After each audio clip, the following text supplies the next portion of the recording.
Hello, my friends. Welcome back to the RimWorld Rags to Riches series. Once again, my friends, as always, I am ever so glad to see you here today with me, where we are quickly and easily becoming an absolute business powerhouse, a tycoon, as well as a landlord. Speaking of which, today we are going to be beginning the episode by furnishing our houses that we actually built last episode to rent out. Just basically some flooring as well as a bed and table, yada yada. Additionally, with these new homes, we're actually going to begin putting in wardrobes as well, a new standard that will increase the overall quality of the homes. Other than that though, nothing special, nothing we haven't seen 100 times, so let's focus on something a little bit more important, like the fact that our kitchen is completely devoid of food at the moment, which is a small little issue as one might imagine. Because of this, of course, we would immediately ramp up our hunting practices with the local wildlife, killing many an alpaca, squirrel, and most importantly, plenty of deer. Additionally, we would go through and begin picking plenty of berries and apples and other different types of fruits. Now, obviously, our guests and tenants were not too interested in eating raw meats and berries, but it was better than starving, and it just might keep them from canceling their leases. It would also be just enough to get our employees through their construction projects as well as other work. But none of that is a long-term solution. What we need to do is begin cutting out all the sugarcane temporarily and begin planting more rice, as well as expanding our field a little bit to do the same there. This series has quickly and easily become one of my absolute favorite, and it's mostly because of all the construction and expansion that we're doing, but I've kind of let myself get carried away and I haven't been properly keeping up with our resources. And that's why I needed to increase the size of our growing fields for crops, but I'm also going to be increasing the size of our food storage area. Now, eventually, I may end up having to do a separate building for nothing but food storage in the vicinity of our kitchen, but for now I think this should do. Speaking on the different methods for gathering food, there is one that we have yet to begin doing, which is fishing. To begin properly utilizing this resource, I thought it best if we went ahead and ended up building a few docks, but not only that, I also wanted to build something of a lodge to go along with the docks near the lake. Not only will we be fishing for food, but we'll also be able to monetize fishing by creating a lodge where we can actually rent out rooms and other things like that. Perhaps we give some of these city slickers some tours of the lake or something as well while we're at it, but to go about doing that, we're going to need some proper vehicles, and that is also why we're building some small boats. I don't expect too many of our customers, at least not from the very beginning of this little lodge, to want to stay here, as it is quite new and what have you, so we're only going to have 4 rooms currently. And by the end of it, I think it turned out quite nicely. Now, of course, we only have a dirt road going here for now, but as we continue expanding into the future, we will try to fit it into the rest of our city a bit better and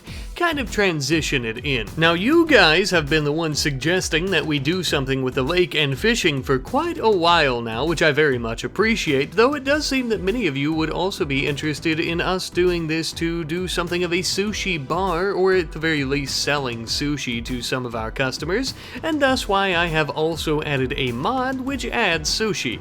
I don't think we're going to tackle that food right away, but that will be something that we do in the very near future, I feel. Later on into the evening, we had a 24-year-old gentleman by the name of Timur who was looking for a place to rent, so of course we ended up accepting, adding on to our empire of landlordness and/or tenants. Now, by this point, you've surely noticed that we've yet to have any type of research that we've been doing. Well, that's because I've had Jor working and crafting, such as all of this concrete that he ended up making. I planned on using the concrete to outline our roads just a little bit better at the very least, but I also decided to use some of these materials like these stone blocks that we had been cutting to build ourselves something of a town hall. Now, that was the initial plan, but I don't really know if we're ready for a town hall just yet, and if we are, I don't know that this is the right spot. So instead, I decided to build a smaller building to utilize as something of a business meeting spot and/or small headquarters, something that's quite quaint and just basically used for nothing more than meetings and maybe some storage. And thus why the entire place only really has a table with some chairs, enough for a few different board members, as well as some dividers, some bookshelves,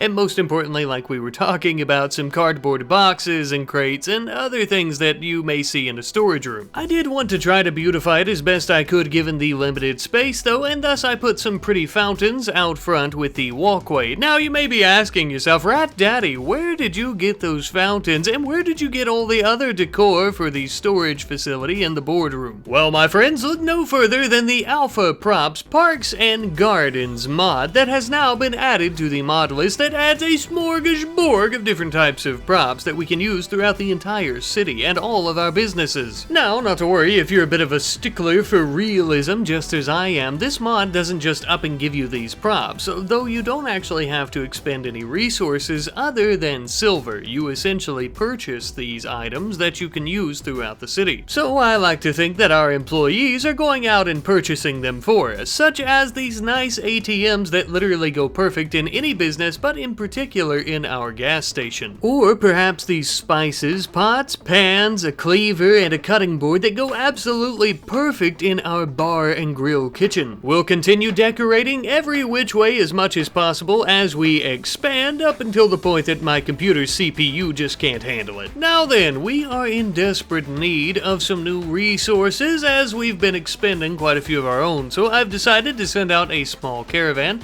to go about doing some trading, of course, with a nearby rebel city. For the most part, we ended up trading off a lot of our different types of leathers, but we would also trade the majority of our smoke leaf joints, as well as our hot sauce. In exchange, we would end up purchasing steel, plasteel, components, advanced components, yada yada yada, things that I thought that I might need for some basic construction, but also for our next android. After arriving home, we quickly began to haul all of our resources inside so we could prepare for our next project, which is going to be a laundromat. Yes, I'm sorry that I kept you waiting for ever so long to finish this little project. It has been indeed long overdue after many of you have requested it, but we are finally finishing it. I'm actually putting it in the eastern section of our city, essentially right on the outskirts, near all of the houses that we've been renting out. That way, any of our tenants that need to wash their clothes can go about doing so. I was pretty happy with how it ended up turning out, but there was one final thing that I needed to put in here. That was a radio and 2 loudspeakers. I've never been inside a laundromat that wasn't blasting some type of pop music, and that's what we're going to do here, by God. Now, one of the main things that we're wanting to use our laundromat for is stripping corpses of their tainted clothing and going about cleaning it so that we may resell it. So that's exactly what we're going to be doing, is stripping these corpses and then hauling all of the clothing back to the laundromat. A pretty straightforward process, as you could imagine. We just need to wash the clothing now as it stands, but that does leave the question, what do we do with all of our corpses? Up until this point, I have had the pile of corpses fairly close by for this exact reasoning, because I knew we were going to build a laundromat after you guys said that you'd like to see one and that it would be a good idea. But now that we're using the lake for fishing and giving people tours of it, it doesn't seem fitting to have a bunch of dead bodies lying right next to it in plain sight. I began looking for a good spot in the corners of the map to build a crematorium. That way it's away from even our employees' housing and of course any of our guest housing, because we don't want to poison the air with corpse smoke. Eventually, in the southwestern corner, I noticed that there was an ancient danger. Naturally, we brought down our security force and cracked it wide open, expecting some form of ancient thromboian disaster, or mechanoids, or insectoids, but nothing. There was nothing. It was essentially completely empty. There were plenty of cryosleep caskets, but they were all empty as well. There was a hermetic crate, and it did end up having some pretty hard drugs within,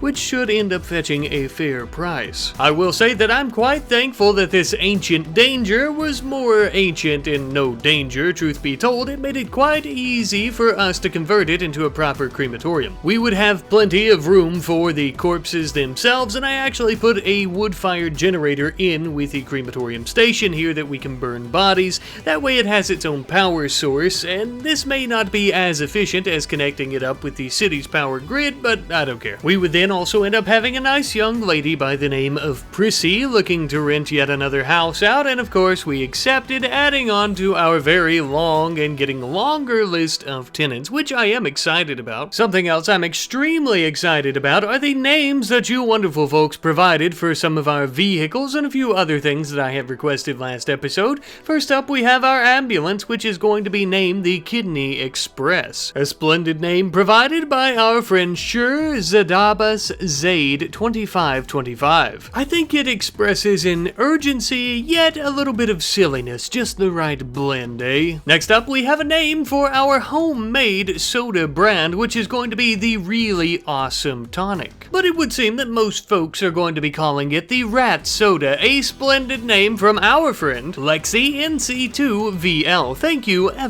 so much. I'm a big fan of this one. And last but not least, we have a very fitting name for our android that we created last episode, whose name is Roland, but it will now be Roland. With my accent, you probably couldn't tell a difference between those, but the name Roland is from our friend, the Mr. Asian Pickle, because Roland, as in making sure the cash rolls in. Or, you know, making sure that you roll in the cash. Either way, we're gonna make some money, and that's the point. Now then, moving on to the very first research project we're going to be working on this episode, we are going to begin with gunsmithing, as this is a prerequisite research that we need to get to gun turrets. Now, I really don't have any intention on building these gun turrets around the city, just out in the streets or anything like that. I don't think that that would be very welcoming, but on the inside of buildings, as our friend Dr. Reginald points out, such as in our bank, having some ceiling turrets would be absolutely perfect. And thus, that is exactly why we are doing the research into this technology. Quite literally the only reason, as I mentioned, I'm not building them anywhere else, as our security force should be able to handle any threats on the outside of the bank. Though the research required to make these turrets, as mentioned, and as you well know, is going to take quite a while, so in the meantime, I thought we might take some time to make some minor improvements around the city itself, just some more minute details, if you will. Such as with our roads themselves. Now, previously, we've been using the cracked asphalt, which is fine, I guess, but we'll be able to move a lot faster and a lot smoother on some proper asphalt, and now that we have all sorts of concrete, when is a better time to do it, really? Besides, I'm sure our guests will appreciate their stay much more on less bumpy roads that wouldn't damage their vehicles or their tires. However, it was during these improvements we were making to our city streets that I realized we were once again having something of a power issue, a staple throughout this series, it would seem. Now, I could easily end up doing some big research project into geothermal generators or something of that sort, and easily taking care of the problem once and for all. However, I always like to bandage my problems instead of completely fixing them, so thus we are increasing the size of our battery room, and we're going to be building more solar panels. Not to worry though, eventually I will end up getting some proper advanced power generation. I will most definitely have to at some point once the city takes up the entire map anyhow. I also wanted to make some additions to our hospital, as I had completely forgot to put any storage area into the hospital itself for medicine, which is a pretty crucial component, I would say. I ended up turning our storage room into a freezer as well for our herbal medicine, and also that way any patients that we may have in here, i.e. raiders, will be nice and cool. That way their organs don't expire. I was also going to create a clothing store to try and sell clothing to any guests that may be looking to purchase some, or maybe perhaps they lose their luggage, as we had previously discussed, and then they need to purchase some.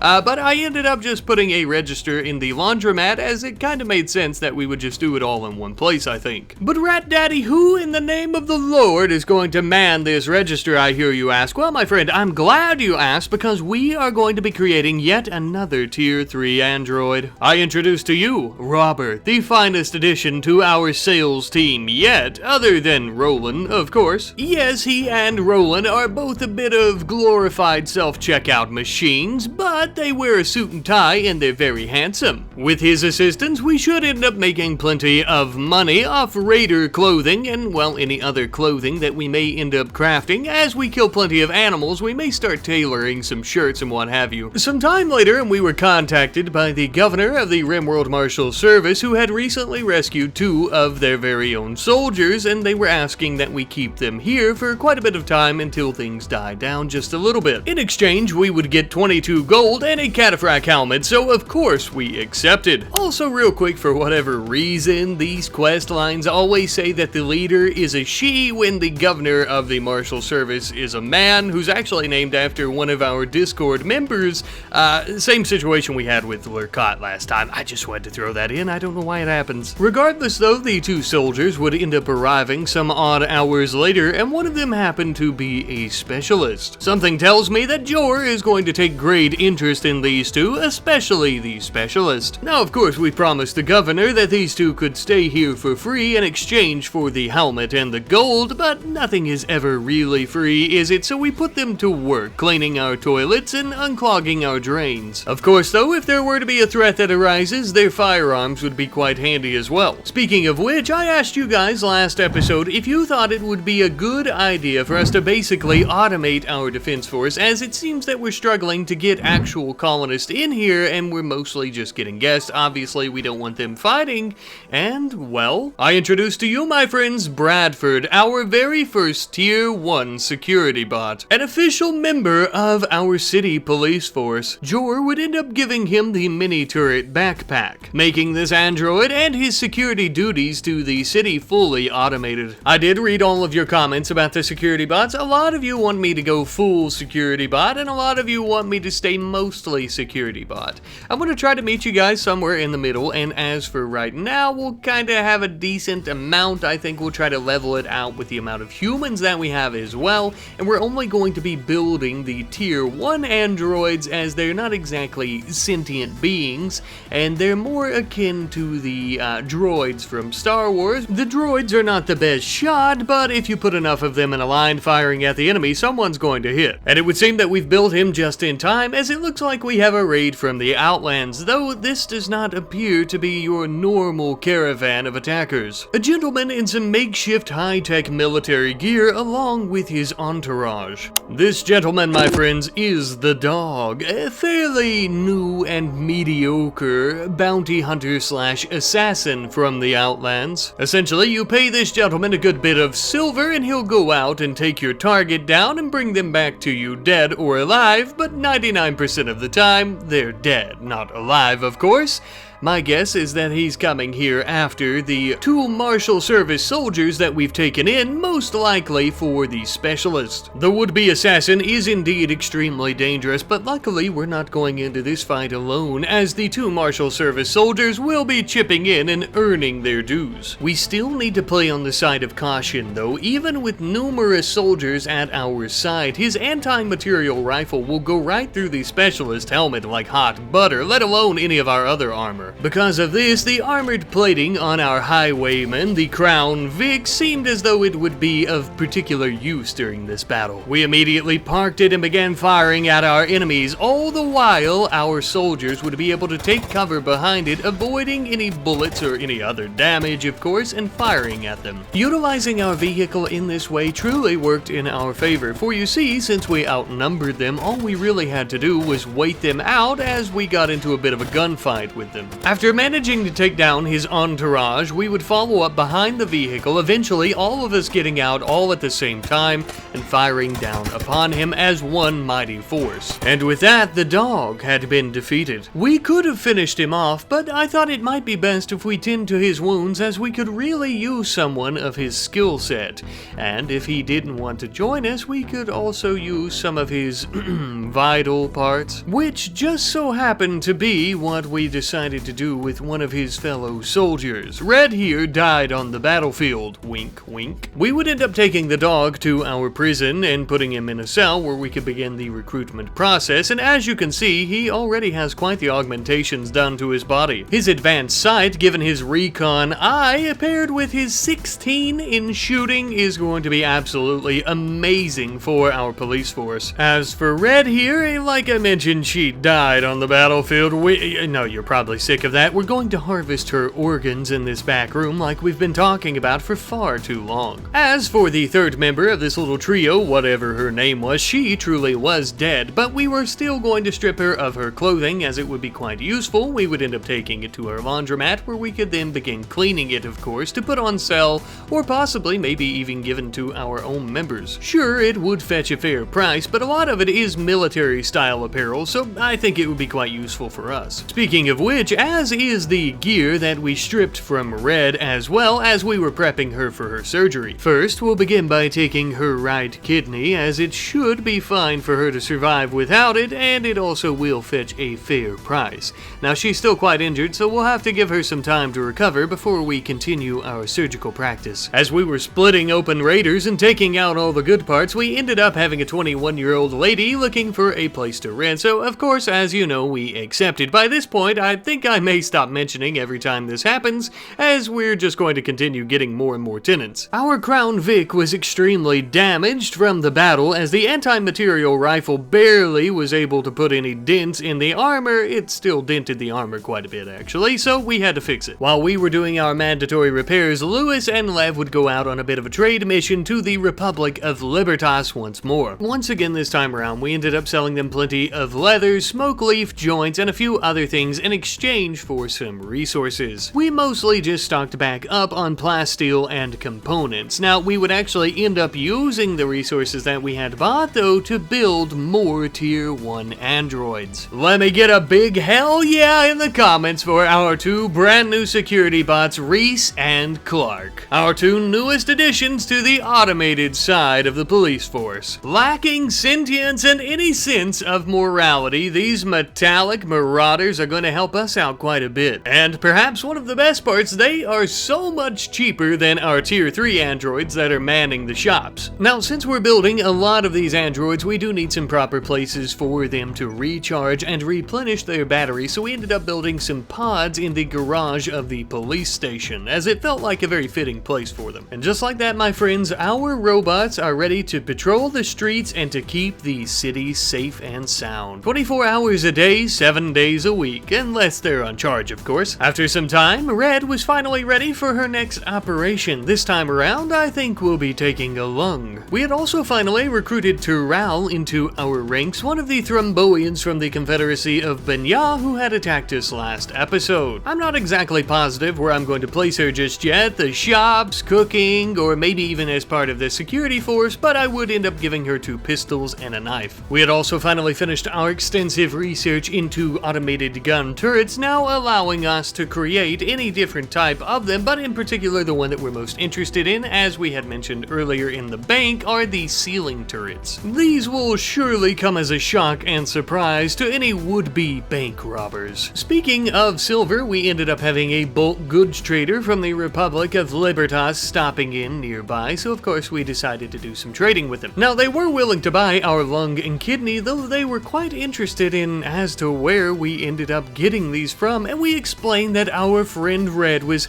about to pass away from some illness, and through the kindness of her heart, she ended up donating them, but we didn't have anyone that needed them, and we desperately needed money. Oh, and we also ended up buying some steel and components from them, as well as 2 big, beautiful cows. I had meant to buy some cows much earlier on in this series, as we desperately need them for their milk, because we need their milk to go about making our smoke leaf butter. But we needed a proper place to keep our new bovine friends, so we ended up building something that I was deeming in my head as a milk house instead of a slaughterhouse, but essentially a concrete building with a nice big yard for them to roam around in if they want to, as well as having a nice refrigerator to keep all of their milk in. Since we're becoming an industrial powerhouse on this western side with all of our little shacks and what have you where our people live, I wanted to go with something a bit inhumane looking, and I think I achieved that. We will need plenty of hay hay to feed all of our cows, especially after we get a bull and they start having some babies, so we started planting some smaller fields of hay grass right next to the lake here. For our next research project, we're going to be working on irrigation, as it is a prerequisite technology for fire suppression, something that we desperately need with all of our wooden structures, though I'm also quite interested in irrigation, as some sprinklers in our fields will make our crops grow faster. For the sake of our city, we're also going to be continuing our chain link fence that is right on the map border as far as we can build, essentially. Obviously, these fences won't be able to stop any raiders or ne'er-do-wells from attacking us, but they will force them to come down our roadways and paths that we've built. As our employees were expanding our border with chain link fence, I decided to go throughout Ninel's backyard to his little marble mansion here and just kind of start beautifying everything, to really express his love for nature and the beauty of